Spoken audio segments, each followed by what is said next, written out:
డాబా మీద వడియాలు. మనందరికీ చిన్నప్పుడు ఈ ప్రాసెస్ అంతా మంచి మెమరీ కదా. ఇప్పుడు వడియాలు కావాలంటే సూపర్ మార్కెట్స్లో కొనేస్తున్నాం, కానీ అదే చిన్నప్పుడైతే మన ఇంట్లోనే వడియాలు చేసుకునేవాడు. పిండి వడియాలు, గుమ్మడి వడియాలు, ఎండుమిరపకాయలు చాలా ఉండేవి.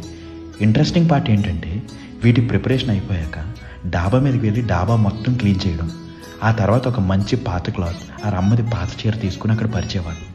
ఇంకా అందరం కలిసి ఆ ప్రిపేర్ చేసిన వాటిని పట్టుకుని డాబా మీదకి వెళ్ళి చెరొక గిన్నెలో ఆ పిండి తీసుకుని ఆ పేస్ట్ కొంచెం కొంచెం చేతుల్లోకి తీసుకుని చీర మీద వేసుకుంటూ వెళ్ళేవాళ్ళు.